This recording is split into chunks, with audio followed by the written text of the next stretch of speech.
भारत के वर्तमान प्रधानमंत्री श्री नरेंद्र मोदी जी का बर्थडे।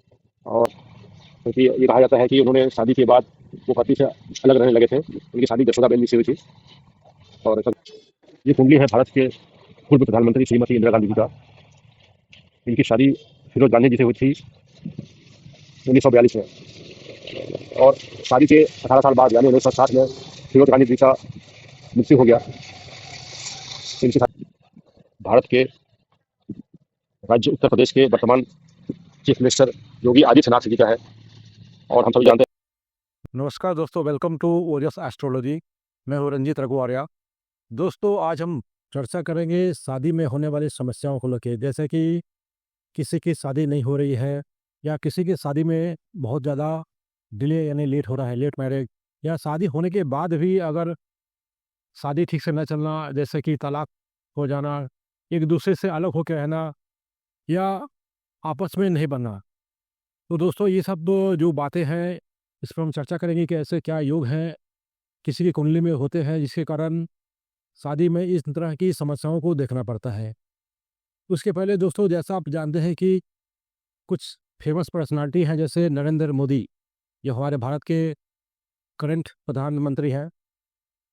उनकी शादी के बारे में सबको मालूम है कि उनकी शादी हुई, मगर उनकी जो फैमिली लाइफ के बारे में बहुत लोगों को पता नहीं है। क्योंकि कभी भी आप आम रूप से प्रधानमंत्री नरेंद्र मोदी को आम रूप से उनकी वाइफ के साथ कभी आपने देखा नहीं हुआ, यानी वाइफ के साथ एक तरह से उनका सेपरेशन रहा है। अगर हम बात करें भारत के पूर्व प्रधानमंत्री श्रीमती इंदिरा गांधी की, तो उनकी भी शादी जो थी बहुत लंबे दिनों तक चली नहीं। उनकी जो मैरिड लाइफ 18-19 साल में वो खत्म हो गई, क्योंकि उनके जो पति फिरोज गांधी जी का असमय मृत्यु हो गया।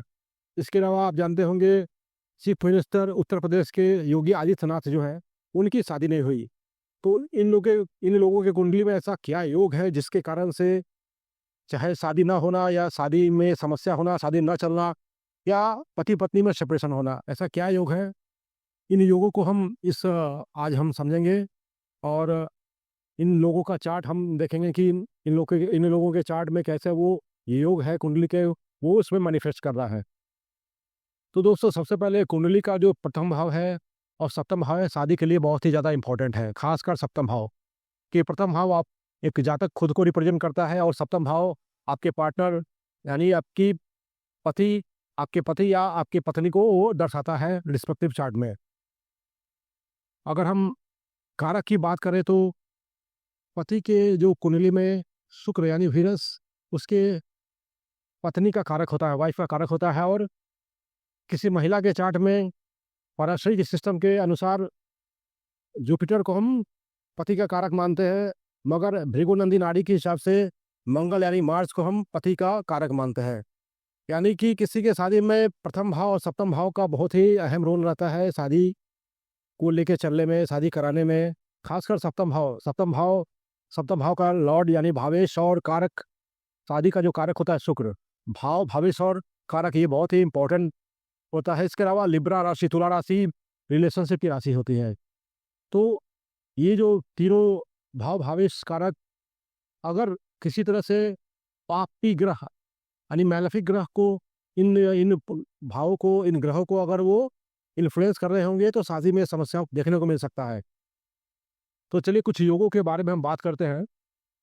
तो दोस्तों, सबसे पहले सप्तम भाव जो शादी का भाव माना जाता है किसी कुंडली में, चाहे पति या पत्नी के कुंडली में, अगर वो किसी तरह से मैलेफिक ग्रह से प्रभावित हो गया, यानी पापी ग्रह से प्रभावित हो गया, जैसे सैटर्न, राहु, केतु, मंगल, ये अगर उस भाव को, उस भावेश को प्रभावित करते हैं, तो शादी में समस्या का कारण बनता है।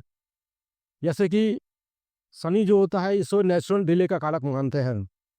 शनि को नेचुरल डिले का कारक मानते हैं। अगर शनि अगर उस सप्तम भाव में बैठ जाए या सप्तमेश होके बैठ जाए, तो ये समस्या दे सकता है। दूसरा, अगर राहु, केतु, मंगल जैसे प्लैनेट भी अगर इनमें बैठ जाए, तो ये समस्या का कारण बनते हैं। समस्या जैसे कि शादी ना होना, डिले होना, या शादी होने के बाद समस्या, इसे आगे हम और योगों से हम समझेंगे। सप्तम भाव अगर मान लीजिए अगर किसी का कर्क लगन है, कर्क लग्न में सप्तम भाव का जो लॉर्ड होता है वो शनि खुद होता है। अगर वो शनि अगर 6, 8 या 12 में बैठ जाए, यानी सप्तम भाव से 6 या हो गया वो आपका 12th भाव, और सप्तम भाव से 8th हो गया सेकंड हाउस, और सप्तम भाव से 12th हो गया 6th हाउस। अगर शनि इन तीनों भाव में बैठ जाए तो ये भी समस्या का कारण होता है। अगर सप्तम भाव में कोई बकरी ग्रह, रेट्रो ग्रह बैठ जाए या सप्तमेश ही रेट्रो हो जाए, ये भी एक शादी में समस्या का कारण होता है। इसके अलावा सप्तम भाव में अगर कोई ग्रह बैठे या सप्तम भाव का जो लॉर्ड होता है वो सबसे कम डिग्री का हो जाए उस चार्ट में, तो ये भी एक समस्या होता है, क्योंकि कोई ग्रह सबसे कम डिग्री का होना मतलब उस चार्ट में वो डिफिशियंस शो करता है। तो सप्तम भाव में बैठना या सप्तमेश का कम डिग्री का हो जाए उस चार्ट, वो शादी में एक डिफिशियंसी शो करता है। उस चीज़ को हासिल करने में, उस चीज़ को आगे लेके चलने में, शादी को निभाने में ये समस्या दे सकता है। इसके अलावा अगर वो ग्रह सप्तमेश होके अपने से 6-12 हो जाए, वो भी बकरी होके बैठ जाए और कम डिग्री का हो जाए, मतलब लोएस्ट डिग्री का होके बैठ जाए, तो ये भी समस्या है जो मैंने पहले भी बताया है। अगर राहु केतु अगर प्रथम भाव और सप्तम भाव में बैठ जाए, या राहु केतु एरीज और लिब्रा एक्सिस में बैठ जाए, क्योंकि लिब्रा जो साइन जो होता है यानी तुला साइन रिलेशनशिप का साइन होता है, तो वो उसको एफ्लेक्टेड कर देता है। इसके अलावा अगर सप्तम भाव इन ग्रहों के साथ युति कर जाए, युति मतलब कंजंक्शन मतलब किसी के साथ बैठना या एक दूसरे को सप्तम भाव से देखना, एक दूसरे के हाउस में बैठना, ये सब कुछ कंजंक्शन के रूल्स है। इसके अलावा दोस्तों नवांश में भी अगर लगन कुंडली का सप्तमेश वहाँ 6, 8, 12 में बैठ जाए, यानी कि नवांश कुंडली में अगर सप्तम भाव का लॉर्ड नवांश कुंडली के 6, 8, 12 भाव में बैठ जाए, ये ठीक नहीं है योग। यानी नवांश कुंडली में अगर सप्तम भाव का जो स्वामी है नवांश में यानी D9 में 6, 8 या 12 भाव में बैठ जाए, ये भी ठीक नहीं है। इसके अलावा लगन कुंडली का जो प्रथम भाव और सप्तम भाव है वो नवांश में वो पीड़ित हो जाए या उसी भाव में राहु केतु बैठ जाए। इसके अलावा ये भी देखते हैं कि जैसे मैंने बताया है कि किसी पुरुष के लिए शुक्र उसके पत्नी का कारक होता है और महिला के लिए मंगल उसके शादी का कारक होता है। तो चाहे वो लगन कुंडली से या चंद्र कुंडली से या नवांश में मंगल और शुक्र के बीच में कभी भी 6, 8, 12 का संबंध नहीं होना चाहिए, खासकर 6, 8 का संबंध नहीं होना चाहिए। जो सप्तमेश होता है अगर वो स्कॉर्पियो साइन में बैठ जाए, वृश्चिक राशि में बैठ जाए, तो ये भी ठीक नहीं है, क्योंकि स्कॉर्पियो का जो को लॉर्ड होता है वो केतु होता है। मार्स और केतु दोनों उसके लॉर्ड होते हैं और केतु उसका को लॉर्ड होता है, और केतु का जो नेचर होता है सेपरेटिव होता है। कुंडली में कारक या सप्तमेश का राहु केतु के साथ बैठना ये भी ठीक नहीं माना जाता है। ये भी देखा गया है कि जिन पुरुषों की शादी नहीं हुई है उसमें वीनस यानी शुक्र जो उनके शादी का कारक होता है वो चंद्रमा के साथ बैठा है या चंद्रमा के राशि में बैठा है यानी कर्क राशि में बैठा है या चंद्र के नक्षत्र में बैठा है। तो जिन पुरुषों की शादी नहीं हुई है तो इस तरह के कॉम्बिनेशन को भी, इस तरह के जो योगों को भी देखा गया है। अब आप सोचेंगे कि मैंने तो इतने सारे योगों को बता दिया है तो उसमें क्या देखा जाए। तो दोस्तों सबसे पहले जो सबसे इम्पोर्टेंट जो होती है आपकी लग्न कुंडली होती है, चंद्र कुंडली होती है, नवांश होती है। इसके अलावा जो बर कुंडली दशमांश होती है, दृष्टि होती है। इसमें हम मैलेफिक योगों का जो एनर्जी है कहता रिपीट हो रहा है डिफरेंट वर्ग चार्टों में, उसके हिसाब से ही हम डिसाइड करते हैं, उसके हिसाब से ही हम देख सकते हैं कि उसकी शादी नहीं होगी या उसकी शादी बहुत लेट से होगी या शादी के होने के बाद समस्या आ सकती है, शादी में डाइवोर्स होगा, सेकंड मैरिज होगा। जितना भी उसका कुंडली में योगों का जो इंटेंसिटी है वो बढ़ता जाएगा, यानी नेगेटिव एनर्जी बढ़ती जाएगी, उसके हिसाब से वो उसकी कुंडली और ख़राब होती जाएगी शादी के लिए। किसी 1-2 योग देख के कभी ये डिसाइड नहीं करें कि आपकी शादी नहीं होगी या नहीं चलेगी, क्योंकि हर व्यक्ति के कुंडली में इस तरह के योग जरूर पाए जाते हैं, मगर ऐसा नहीं है कि उनकी शादी नहीं चल रही है। जैसे कि मैं आपको बताता हूँ, अगर किसी व्यक्ति को बीपी का प्रॉब्लम है या किसी व्यक्ति को डायबिटीज़ का प्रॉब्लम है या किसी व्यक्ति को बीपी और डायबिटीज़ दोनों का प्रॉब्लम है, उसके साथ उसको हृदय रोग का प्रॉब्लम है, हार्ट का प्रॉब्लम है, उसके साथ किडनी का प्रॉब्लम है, तो जितना ज़्यादा समस्या बढ़ता जाएगा, उतना ज़्यादा वो व्यक्ति और कमज़ोर होता जाएगा। यही जो रूल है अप्लाई होता है कुंडली में भी। जितना ज़्यादा मैलेफिक जो आपके चार्ट में मैलेफिक ग्रह, मैलेफिक योग बना के बैठेंगे, ये मैलेफिक योगों का इंटेंसिटी यानी इनका रिपीटिशन डिफरेंट वर्ग चार्ट में जितना ज़्यादा बढ़ता जाएगा, वो उतनी शादी के लिए वो खराब होती जाएगी कुंडली। ये 2 योगों को हम लेके डिसाइड नहीं करते हैं कि ये शादी के लिए ठीक नहीं है या शादी नहीं होगी। तो अगर आपके चार्ट में भी इस तरह की स्थिति है, तो आप ये डिसाइड ना कर लें कि आपकी शादी में समस्या होगी या शादी नहीं चलेगी। तो दोस्तों ये सब योग है। अब हम, जैसा मैंने बताया है कि नरेंद्र मोदी या इंदिरा गांधी जी या योगी आदित्यनाथ जी के शादी में जो समस्याएं थी, उनके कुंडली के माध्यम से हम समझेंगे कि ये सब योग कैसे उनकी कुंडली में अप्लाई हो रहा है। दोस्तों ये है भारत के वर्तमान प्रधानमंत्री श्री नरेंद्र मोदी जी का बर्थ चार्ट। और उनकी शादी के विषय में बहुत ज़्यादा हम नहीं जानते हैं, क्योंकि ये कहा जाता है कि उन्होंने शादी के बाद वो पति से अलग रहने लगे थे। उनकी शादी जसोदाबेन जी से हुई थी। और कभी भी हम आम रूप से हम उनको अपनी पत्नी के साथ नहीं देखते हैं, मतलब शादी होने के बाद भी उनमें एक सेपरेशन है। तो चलिए देखते हैं इनके चार्ट में क्या इनके प्लानेट बता रहे हैं। तो जैसा आप देख रहे हैं, सप्तम भाव का जो लॉर्ड है वो है मंगल यानी मार्स। और मार्स की अगर हम डिग्री देखें यहाँ पे, वो लोएस्ट डिग्री का है, 0 डिग्री का है। और जैसा मैंने बताया है कि सप्तम भाव में कभी भी लोएस्ट डिग्री का प्लैनेट नहीं होना चाहिए, या सप्तम लॉर्ड है वो लोएस्ट डिग्री का नहीं होना चाहिए, सबसे कम डिग्री का नहीं होना चाहिए। दूसरी बात यहाँ पे ये है कि सप्तम जो लॉर्ड है, 7th लॉर्ड जो मार्स है, वो अपने से अष्टम में गया है, और वहाँ वो स्कॉर्पियो साइन में गया है। यहाँ मार्स देखेंगे 2nd हाउस में है और स्कॉर्पियो में है। अपने से अष्टम जाना यानी किसी चीज का अंत ये दर्शाता है। तो ये अष्टम भाव में जाके वो स्कॉर्पियो में गया। स्कॉर्पियो का जो को लॉर्ड होता है वो केतु होता है, वो एक सेपरेटिव उसका नेचर है। तो 7th लॉर्ड का स्कॉर्पियो में जाना ठीक नहीं हुआ, और वो भी अष्टम में जाना, और वो भी लोएस्ट डिग्री का हो जाना। इसके अलावा अगर हम कारक की बात करें, कारक जो शुक्र है वीनस, वो शनि के साथ है, और वो भी राहु केतु के प्रभाव में है। यहाँ जैसा आप देख रहे हैं, शुक्र के जब आगे बढ़ेगा तो सबसे पहले डिग्री वाइज यहाँ देखेंगे शुक्र का डिग्री है 15। उसके बाद अगर डिग्री वाइज वो आगे बढ़ता है तो उसे सबसे पहले शनि मिलेगा, और फिर अगले हाउस में उसे केतु मिलेगा। यानी कि मंगल तक आने से पहले उसे केतु से होना पड़ेगा। केतु का नेचर सेपरेटिव होता है, तो पति पत्नी के बीच में एक सेपरेशन का कारण है। और यहाँ पे जैसा मैंने बताया है कि जो शुक्र है कारक, वो राहु केतु के प्रभाव में है।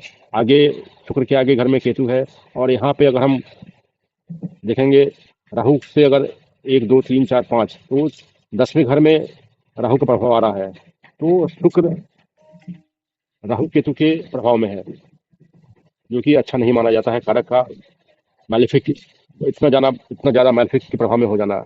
इसके अलावा आप देखेंगे नवांश में भी आप देखेंगे कि जो कारक है शुक्र, क्योंकि पुरुष के चार्ट में, मेल के चार्ट में जो शादी का कारक होता है वो शुक्र होता है। शुक्र भी यहाँ भी राहु केतु के एक्सिस में है। इनकी शादी तो हो गई थी, क्योंकि आप देखेंगे बाकी यहाँ 7th लॉर्ड अब नवांश अभी सप्तम में बैठा और आगे बढ़ा, तो मंगल के आगे उसे शुक्र मिला। शादी हो गई, मगर शादी के बाद भी इन तरह से इतना मैलेफिक प्रभाव में सप्तम लॉर्ड का होना, सप्तम लॉर्ड मंगल का होना, और कारक वीनस का इतने सारे मैलेफिक में होना, तो ये एक अच्छा शादी का इंडिकेशन नहीं है। शादी के बाद ये सेपरेशन ये दर्शाता है। ये कुंडली है भारत के पूर्व प्रधानमंत्री श्रीमती इंदिरा गांधी जी का। इनकी शादी फिरोज गांधी जी से हुई थी 1942 में, और शादी के 18 साल बाद यानी 1960 में फिरोज गांधी जी का मृत्यु हो गया। इनकी शादी केवल 18 साल चली। यहाँ अगर कुंडली में देखते हैं तो जो सप्तम भाव में चंद्रमा है, मून है, मून का भी सप्तम भाव में होना, लिब्रा में होना, या सप्तम लॉर्ड का मून के साथ कैंसर में या मून के नक्षत्र में होना, सप्तम लॉर्ड का या कारक का भी होना ठीक नहीं है। तो यहाँ पे हम देखेंगे कि सप्तम जो लॉर्ड है शनि, वो चंद्रमा के राशि कैंसर में है। इसके अलावा जो फीमेल के जो चार्ट में जो शादी का कारक होता है वो मंगल, मंगल अपने से अष्टम में द्वितीय भाव में बैठा हुआ है। और इनका जो काम त्रिकोण भाव है, यानी 3, 7, 11 जो साइन है वो भी खाली है, और उसमें मैलेफिक केतु बैठा हुआ है। तो काम त्रिकोण जो साइन है उसमें मैलेफिक का होना, खासकर केतु जैसा प्लैनेट जो सेपरेटिव होता है उसका होना अच्छा नहीं माना जाता है शादी के लिए।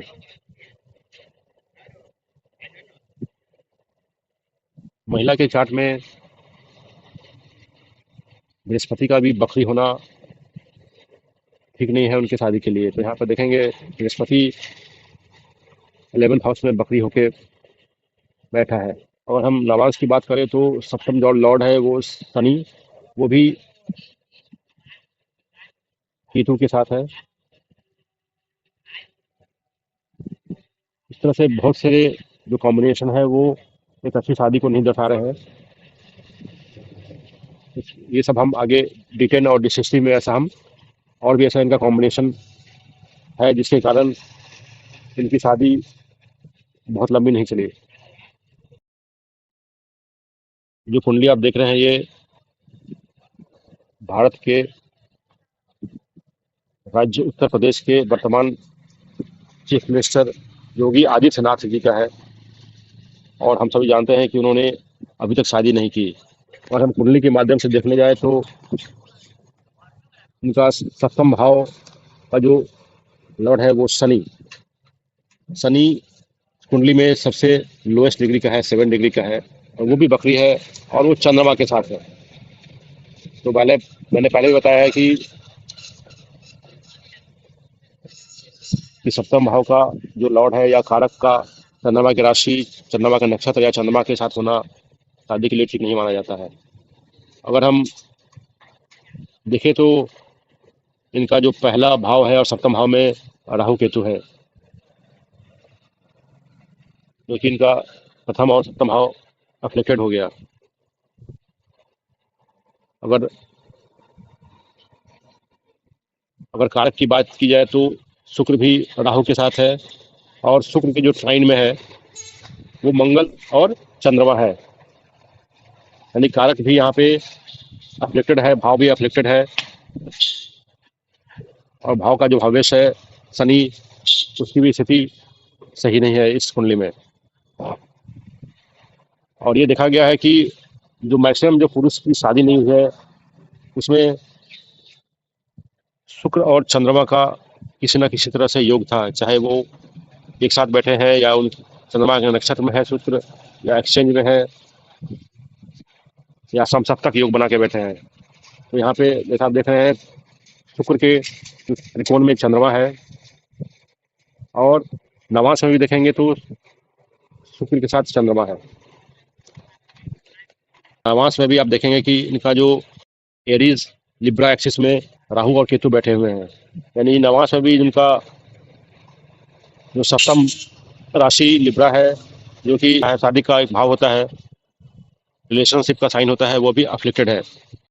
और D1 की बात की जाए तो इनका जो 3, 7, 11 जो काम त्रिकोण भाव है वो भी खाली है। तो ऐसे बहुत से और भी कॉम्बिनेशन है जिसके कारण इनकी अभी तक शादी नहीं हुई है, और आगे भी ऐसा कुछ योग दिखाई नहीं दे रहा है जिसके कारण ये शादी के बंधन में बंधे। तो दोस्तों आपने देखा चार्ट्स में ये जो योग मैंने बताया है कैसे अप्लाई हो रहा है। अगर जिसकी शादी नहीं हुई है या डिले हो रही है तो ये जो योग है कितना इंटेंस हो रहा है डिफरेंट चार्ट्स में वो देख सकते हैं कि उनकी शादी होगी नहीं होगी, शादी होने के बाद समस्या हो सकती है, तभी ये आप पता कर सकते हैं किस तरह की समस्या आ सकती है शादी में। तो दोस्तों आशा करता हूँ ये जो शादी के विषय में जो जो मैंने बताया है ये आपके लिए यूज़फुल रहा होगा। अगर ये वीडियो आपको पसंद आया तो इसे लाइक करें, शेयर करें और चैनल को सब्सक्राइब करें कि ताकि आने वाले इस तरह के वीडियो मैं आपको दे सकूं। धन्यवाद इस वीडियो को देखने के लिए।